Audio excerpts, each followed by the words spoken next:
Want to shop Walmart Black Friday deals first? Walmart Plus members get early access to our hottest deals. Join now and get 50% off a 1-year annual membership.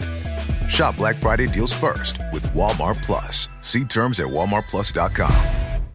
The number one selling product of its kind with over 20 years of research and innovation. Botox Cosmetic, out of botulinum toxin A, is a prescription medicine used to temporarily make moderate to severe frown lines, crow's feet, and forehead lines look better in adults. Effects of Botox Cosmetic may spread hours to weeks after injection, causing serious symptoms. Alert your doctor right away as difficulty swallowing, speaking, breathing, eye problems, or muscle weakness may be a sign of a life-threatening condition. Patients with these conditions before injection are at highest risk. Don't receive Botox Cosmetic if you have a skin infection. Side effects may include allergic reactions, injection site pain, headache, eyebrow and eyelid drooping, and eyelid swelling. Allergic reactions can include rash, welts, asthma symptoms, and dizziness. Tell your doctor about medical history, muscle or nerve conditions including ALS or Lou Gehrig's disease, myasthenia gravis, or Lambert-Eaton syndrome and medications, including botulinum toxins, as these may increase the risk of serious side effects. For full safety information, visit BotoxCosmetic.com or call 877-351-0300. See for yourself at BotoxCosmetic.com.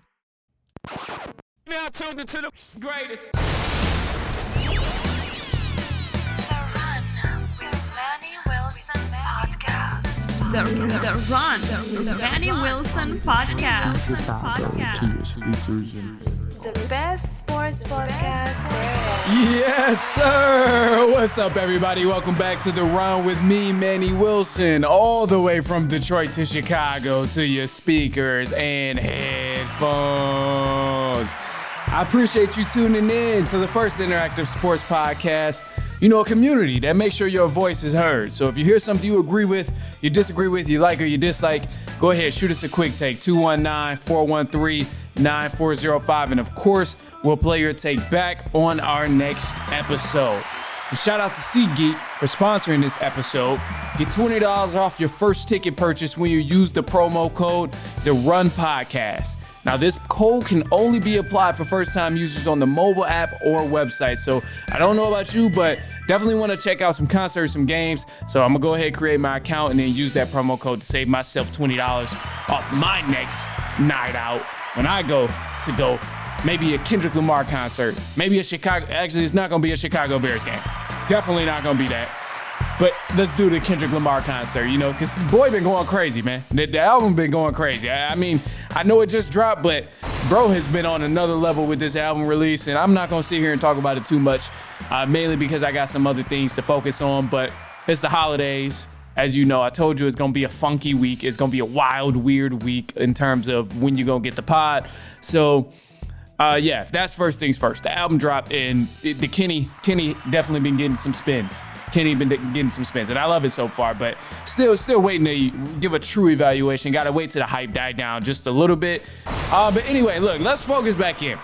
Let's focus in on the reason we're here, the reason we have come together to meet once more and meet again. And the main reason, the thing I want to bring to attention here as you come around and gather on this wonderful Thanksgiving day or Thanksgiving evening, the day before, the week, whatever, it don't matter. Whenever you listen to this, we're going to gather at the table and talk about these Chicago Bears because the Bears continue to disappoint. All right, now they're on a 5-game losing streak. They've lost 5 straight games in the NFL, 4-7. And this streak goes all the way back to that Hail Mary against the Washington Commanders when it was just extremely disappointing. I mean, fans damn near cried watching that game because it was bad. They had the game wrapped up and then Jaden Daniels threw a bomb and it pretty much just opened the game to just shambles. And it caused the Bears to lose on a very, very emotional loss. So I understand that. However, they've lost multiple games since then. It's been 4 others. After that Commanders loss, they lost to the Cardinals. They lost to the New England Patriots. Caleb Williams did not look good at all in that game. That was kind of a wake-up call for Chicago Bears fans who hadn't really been aware of how bad Caleb Williams has been so far. For all fans around the NFL, you could kind of see that this young guy has a lot to learn in the league as a quarterback, and he's still struggling on certain parts of his game. So Patriots, they ended up losing at home. They played Green Bay, they lost at home. 20-19. That was the harsh field goal. Another big emotional loss for the Chicago Bears. And then you got the Minnesota Vikings, which just happened this past week. Another incredible emotional loss where they had the game. They went to overtime. Caleb Williams damn near looked pretty decent for a moment, and he was doing his thing. But all of a sudden, he just couldn't get it done in overtime. So I want to break apart this game because, you know, there's a lot of blame to go around. Obviously, new offensive coordinator, they were able to move the ball. And then some people, they're going to look at the stat sheet and be like, oh, well, damn, Caleb Williams almost threw for 400 yards. He's a great quarterback. It wasn't his fault, the reason they lost. The Bears defense should have did something. The Bears this should have did something. Oh, that should have happened. The run game, blah, blah, blah. It's going to be a lot of noise about things that should have happened. And Caleb Williams, because he has the statistical numbers there, sacked 3 times, threw 2 touchdowns. A lot of people are going to overlook the performance that happened in crucial moments of the game. And when I say crucial moments of the game, specifically in this moment, I'm going to refer to overtime because that's when we seen Caleb Williams kind of fall apart. There was a possession, the last possession of the game. The man was in the pocket, probably had about 7 seconds to actually throw the ball deep, throw the ball to somebody, just get the ball out the pocket, get the ball out his hands so he didn't go down with a sack.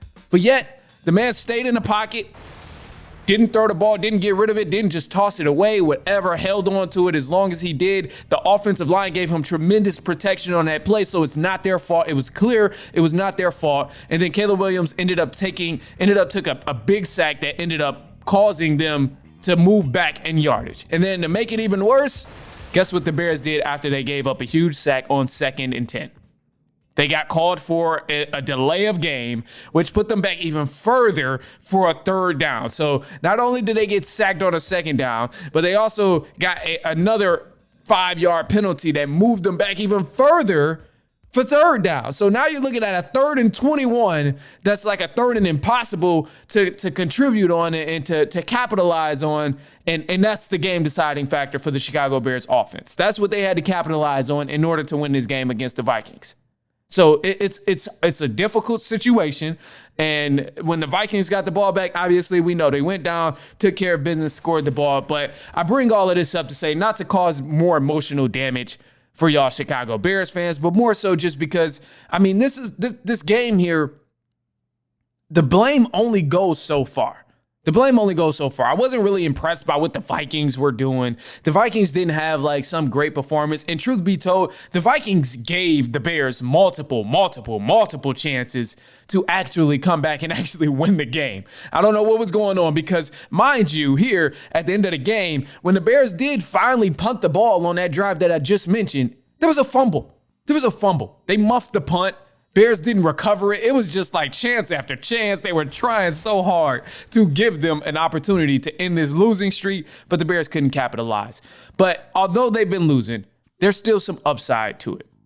So the upside, I'll say here, Bears defense is probably the biggest upside that they have. The other upside of this whole thing that's going on with the losing streak is we know at the end of the season, everyone is very much doubting that Eberflus is going to stay head coach at the end of the season. I think I give it 2 more weeks. I've been saying that for about the past 2 weeks, but damn it, the Bears are moving extremely slow. So maybe they do let him play it out for the rest of the season. But I think everyone knows that, you know, Eberflus is going to be gone by the end of the season. He's not going to continue his time as head coach with the Chicago Bears, which is called for. He should not remain head coach, but that's an upside. So you know there's going to be some sort of changes coming on to the end of the season. And another big side, too, is looking at the Bears' schedule. I highly doubt that they end up winning against the Lions next week. We'll talk about that in just a sec. I highly doubt they end up beating the 49ers, which could be a gimme, maybe. But then they play the Vikings at home, Lions again, Seahawks, and then Green Bay Packers on the road. So it's a tough schedule coming ahead. So this is going to set them up to get another high draft pick. In the lottery, they're going to be all right. They're going to be good when it comes to getting another draft pick and possibly adding some beef to this team, whether it's on the offensive line, whether it's some offensive pieces. This time, all you have to do with the draft pick is make sure you do the right thing. There was a lot of talk last year about, oh, you should have kept Justin Fields and then grab some linemen and just build the beef up front. I'm still on that train of building the beef up front. You want to move the ball downfield, it starts with your offensive line. So that's where you got to make sure you're solid. Whether it's some backup pieces or whatever, you got to make sure that offensive line is going to be solid through all the weeks of football. And the Bears got an opportunity to do that. So that can be an upside. And then I will say, I don't know how long the Bears will keep this defense together after this season, but so far, the Bears defense has been pretty decent. There's been once in about the last 7 or 8 games where the Bears have allowed more than 20 points. So I'm not upset at what the Bears defense is doing. The Bears defense to me is probably the best thing they have going for them right now. I mean, to go 7 games, 8 games without allowing a team to score 20 points is huge. And granted, they haven't been playing the best of the best in the competition, but you played Jaden Daniels. You played the Cardinals, which is also a solid team. The Green Bay Packers landed right at 20 points, but you were supposed to win that game. And the Minnesota Vikings are another team who ended up pulling off the game, but they've been rolling on the offensive end. So only allowing 2 of those teams to actually get above 20 points, or one of those teams to actually get above 20 points, that's something that's huge there. And you know, there's also the Cardinals. They did a number on the Bears. Let's call it for what it was. They did a number on the Chicago Bears. They put up 30. So I did overlook that part. But I mean, keeping a majority of your opponents above 20 points is a damn good thing. It's a damn good thing. You're going against some good offenses, but I'll say, man, it won't get any easier. Next week, Thanksgiving, whether it's before Thanksgiving, you listening to this or not, man, they got the Detroit Lions next week. And, you know, if I'm a Bears fan at this point, I'm kind of hoping that they hang up 50.